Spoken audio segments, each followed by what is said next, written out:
रेलगाड़ी की आप यात्रा करो तो यात्रा जब कहते हैं, अभी आप बुरहानपुर आए होंगे दूर वाले, तो गाड़ी का रिजर्वेशन करवाए होंगे। और उस रिजर्वेशन में 3 चीज बड़ी महत्वपूर्ण होती है। सबसे पहले गाड़ी नंबर 12,515, क्योंकि उसी गाड़ी में आप बैठ सकते हो, दूसरे में नहीं। दूसरे नंबर में bogie number S1, S2, S3, क्योंकि उसी बोगी में आपका स्थान है। तीसरे नंबर में बर्थ नंबर 12, 15, 25, क्योंकि उसी बर्थ में आप बैठ सकते हो, है। परंतु ये गाड़ी number, bogie number, birth number कब तक के? जब तक यात्रा तब तक के। यात्रा पूरी हुई, गाड़ी जाए भाड़ में और बोगी जाए भाड़ में और बर्थ जाए भाड़ में, ये निरासक्ति जिंदगी। ये जो प्राणी और पदार्थ, ये वस्तु कब तक की है? जब तक जीवन है तब तक की। तो उसका सदुपयोग करो ना। प्राणियों से अच्छे व्यवहार करो, पदार्थों का सदुपयोग करो, और शरीर से पोसा तो सत्कर्म करो। यह है निरासक्त जिंदगी। कभी कभी लोग कहते हैं, महात्मा कहते हैं निरासक्त रहो, निरासक्त रहो। कैसे रहो? तो ऐसे रहो। निरासक्त रहो तो ऐसे रहो।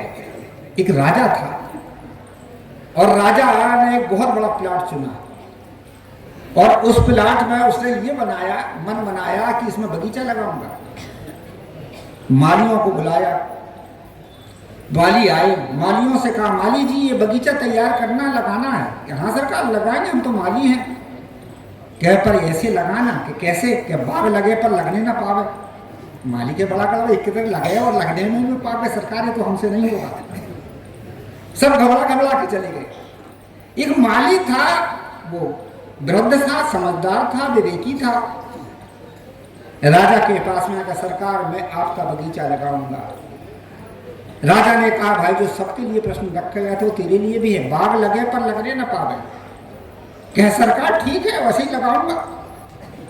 कहा, जहां तक उसने बगीचा लगाया दूर दूर, और जब 3 साल हुआ, फल आए, तो राजा से कहा, सरकार देख लीजिए अब बगीचा आपने कहा था वैसा लगा कि नहीं। राजा ने देखा तो बगीचा को दूरी पर थे पेड़, और बड़े बड़े फल लगे थे। क्या यार लगा दिया? क्या तुमने क्या समझा? क्या मैंने यही समझा था कि बाग लगे बगीचा तो लगे पर सटने ना पावे। इसी प्रकार से हम संसार में जिंदगी पर सटे ना। मोह और ममता के कारण सटते हैं, परेशान होते, हैरान होते हैं। मैं ज्यादा करके छत्तीसगढ़ में घूमता हूँ।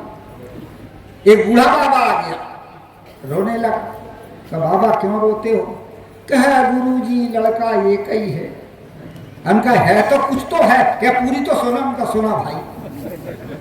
क्या ठीक से खाने को नहीं देता, ठीक से बातें नहीं करता, टेढ़ी टेढ़ी बात करता है। उनका बाबा, लड़का तेरा समझा लेगा। क्या वो समझते ही नहीं? मैंने कहा नहीं समझता तो दूसरे से समझा, जिससे उसका मन पड़ता हो, जिससे बात मानता हो। क्या गुरुजी वो तो किसी की सुनते ही नहीं। मैंने कहा समझा भी नहीं सकता, समझा भी नहीं सकता, एक काम कर। क्या करूं गुरु? का शासन कर। तेरे नाम से खेत होगा, जमीन होगी, कुछ होगा, घर होगा, कहने के मैं बेच के अपने गुजारा करूंगा। अरे क्या गुरुजी शासन करूं तो गले दबा देगा वो। मैंने कहा समझा भी नहीं सकता, समझा भी नहीं सकता, और शासन भी नहीं कर सकता। एक काम कर, अलग वो ऐसा कर कि जो सह लिया। क्या गुरुजी कहाँ तक सहूं? गला तक आ गई। नहीं सह सकता, क्या नहीं सह? तो एक काम कर, अलग हो जा, कुछ उसको दे दे और कुछ अपने रख ले। क्या है महाराज, छोटे छोटे बच्चे हैं, अपना लड़का है, कैसे अलग हो? तो मर्द यही है, ये आसक्ति है, आदमी को अलग कहाँ होने देती है। इसलिए कहा जाता है हम दुखी क्यों होते हैं? आसक्ति के कारण। यही हमारा संसार है। तेरा बैरी कोई नहीं है, तेरा बैरी फैल, और आपन बैरी छोड़ दे तब गली गली कर से। संसार में तुम्हारा दुश्मन कोई नहीं है, तुम्हारा मन ही है। और अपने मन की आसक्ति को छोड़ दो, दुखी कौन बना सकता है? कौन रुला सकता है? ये संत गुरुजन हमें यही बताते हैं। जहां हम चिपके हैं, जहां हम अटके हैं, लटके हैं, वो तो हमारे दुख का कारण है। इसलिए शंकराचार्य से किसी ने पूछा था कि सल्लम परम किम, भारी दुख क्या है। जैसे आप बताते हैं या कोई और बताता है, धन नहीं है, आय बराबर नहीं है, लड़का ठीक नहीं है, बहू ठीक नहीं है, ये ठीक नहीं है, वो ठीक नहीं है, ये वास्तविक में दुख नहीं है। ये दुख के कारण अज्ञानता है। अज्ञानता के कारण हम जो है हमारे पास में उसको सह नहीं सकते, जो है हमारे पास उसमें संतोष नहीं कर सकते, इसलिए हमारा जीवन दुखी है। एक संत के पास में एक व्यक्ति गया और उस व्यक्ति ने संत से प्रश्न किया, गुरुजी महाराज के क्या बात है। क्या महाराज ये है कि हमारे गांव में 2 ऐसे आदमी हैं जो जुड़वे पैदा हुए थे, 10-10 मिनट 5-5 मिनट का अंतर था। माता पिता ने उन्हें पढ़ाया, शादी की, नौकरी भी है, दोनों संपन्न है, परंतु एक हमेशा दुखी रहता और एक हमेशा बड़ा प्रसन्न सुखी रहता। कारण क्या? महात्मा ने कहा चश्मा देखना पड़ेगा। अब पावर, कितना पावर किसके चश्मे में है? चश्मा क्या चीज है? हमारी सोच। जो हमारे भीतर सोच है वही तो हमारा चश्मा, वही तो हमारी दृष्टि है। मैं जब बनारस में रहता था, 71-72 में, तो एक रेडियो में गीत आता था और वो गीत था असली। और वो गीत था असली, क्या गीत था वो? नजरिया के मारे मरी मेरी गुइया। और मैं बड़े ध्यान से उसको सुनता और गाता भी, गुनगुनाता। हमारे जो बड़े संत थे, परीक्षक साहब जी, तरन साहब जी, पागल आदमी गंदा गीत सुनता। मैंने कहा साहब जी गीत गंदा भले ही हो, पर मैं इससे बड़ा भाव ले रहा हूँ। क्या भाव ले रहे हो? ये गीत कह रहा है कि नजरिया के मारे मरी मेरी गुइया। हे मित्र, हम अपनी गलत सोच के कारण ही मर रहे हैं और दुख पा रहे हैं। हमारी सोच गलत है। ऐसे उस आदमी से, संत जी से लोगों ने कहा, महाराज ये संपन्न तो दोनों हैं, पर एक सुखी है और एक दुखी है। एक हमेशा उदास बना रहता है और एक हमेशा प्रसन्न रहता है। कारण क्या? महात्मा ने कहा चश्मा देखना पड़ेगा। तो चश्मा थी उनकी सोच। आदमी की क्या सोच है और सोच के कारण ही वो दुखी है। तो जब पहले आदमी का चश्मा देखा तो उसके चश्मा में था पावर, अर्थात वो दुख को कम देखता था, सहनशील था, और सुख को ज्यादा देखता था, संतोषी था, इसलिए वो सुखी था। हम दुख को ज्यादा देखते हैं, थोड़ा सा दुख आता है, थोड़ी सी परेशानी आती है, थोड़ी सी परिस्थिति आती, तलमलाने लगते, और थोड़ा हो तो लंबा करके बताते हैं। और जब सुख का समय और सुख की चीज मिले तो कम देखते हैं। लोगों से पूछो, भैया आपके लड़का ठीक है, परंतु ये किंतु परंतु अगर मगर बड़ा खतरनाक शब्द है। क्या क्या परंतु? पड़ोसी का उससे अच्छा, पत्नी ठीक है, परंतु परंतु किंतु लगा देता है। क्या भाई क्या बात है? मेरे पड़ोसी की अच्छी, पड़ोसी से पूछे तो वो भी वही बताता। जो हमारे पास मिला है उससे हम संतोष नहीं है, इसका नाम है अज्ञानता, इसका नाम है नासमझी। दुख का कारण और कोई नहीं है, हमारी मूर्खता। सल्यम परम किम, निज मूर्ख है अपना दुख का ही कारण। संत कहते हैं सोच ठीक कर लो, विचार ठीक कर लो। दूसरे नंबर में हमारे पास जो है, और वो है तो जरूर, परंतु हम सोचते हैं कि और अधिक होता, इसलिए हम सोचते रहते हैं। ये आदमी की सोच है, चिंता फिकार, ये सोच ही तो है। एक होती सोच, दूसरी होती विचार, तीसरी होती समझ। संसार में जितना आप सोचोगे उतने दुखी होगे। क्या नहीं है मेरे पास, क्या मेरा टूट गया, खेल मेरा बिगड़ गया, कौन सी कमी हो गई, दुख पैदा होगा। और यदि आपके पास विचार आ गया, चलो हमारे भाग में जो है वही तो है, यह विचार आपको भी संतोष देगा। और तीसरे नंबर में समझ में आ गई, अंत में सब तो छूटने वाला अपना है क्या, निश्चय हो गए, तो आपको परेशान कौन करेगा। हम सोचते ज्यादा हैं और विचार और समझ कम करते हैं। ये जो पशु है ना, गाय बैल भैंस गधे घोड़े, ये सोचते नहीं है, न समझते बेचारे। इसलिए दुख को बढ़ा भी नहीं सकते हैं और सुखी हो भी नहीं सकते हैं, क्योंकि समझ नहीं है। और दुख को बढ़ा भी नहीं सकते क्योंकि सोचते नहीं है। और आदमी तो सोचता है, क्या सोचता है?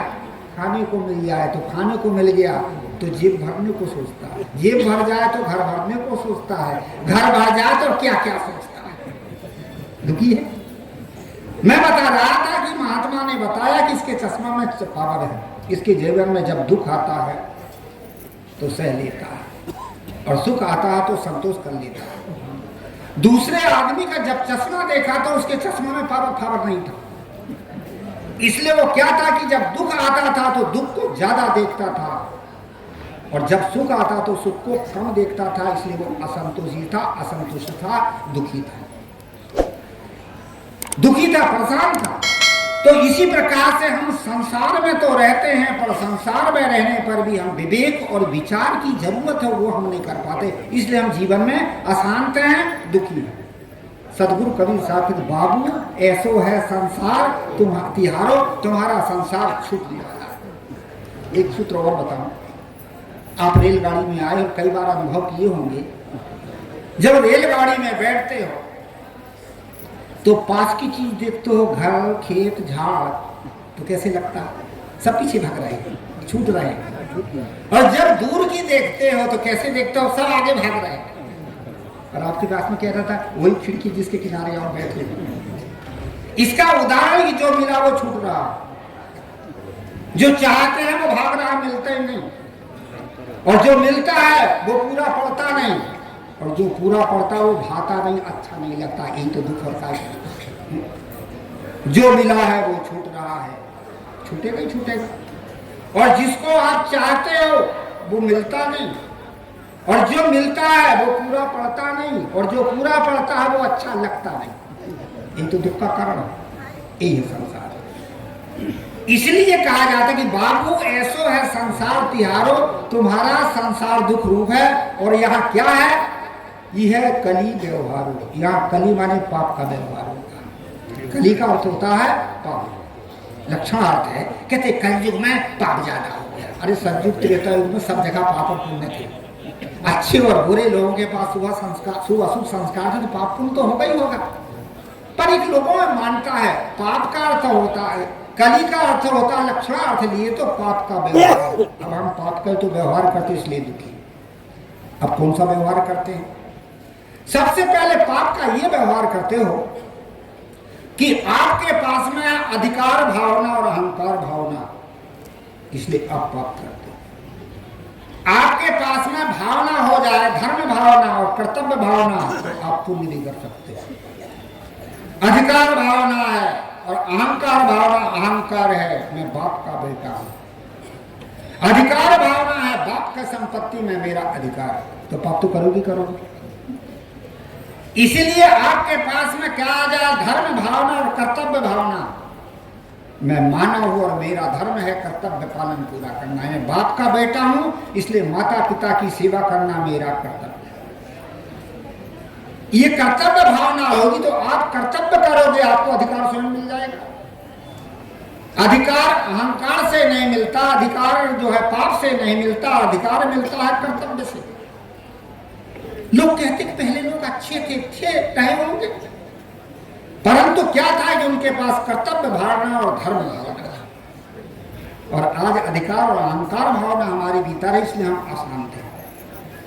एक है, कभी किसी से पूछो, किसी पुरुष से पूछो कि भाई साहब ये आपकी कौन है, उसकी पत्नी के प्रति, तो पुराने समय में जिसके पास धर्म भावना वो कहता, क्या कहता था, ये मेरी धर्म पत्नी है। धीरे धीरे फिर समय बीता, क्या कहने लगा, ये मेरी जो है श्रीमती है। और आज क्या कहते हो आप, ये मेरी मिसेस है। विस्मानी बहाना बनाने वाली कर्तव्य पूरा जब तो पता ही बोलती। और महिलाओं से पहले पूछा जाता था, बहन जी आपके कौन हैं, तो धर्म भावना थी, कहती थी मेरे धर्मपति हैं। फिर कहने लगी है मेरे श्रीमान जी हैं। और आज क्या कहते हैं, ये मेरे हस्बैंड हैं। मन मिला तो हंस दिए, नहीं मिला तो बैंड हो गए। ये क्या है, ये है अधिकार भावना और अहंकार भावना। जीवन में दुख होगा, यही तो कली का व्यवहार है। यह कली व्यवहार। समय मेरा पूरा हुआ। आप लोगों ने मेरी बात को बड़े ध्यान से सुना, वाणी को विराम दूं। बोलिए श्री सद्गुरुदेव। ये थे विचार हमने श्री मोहित साहब जी बहुत हंसी खुशी के साथ सत्संग का लाभ लिया।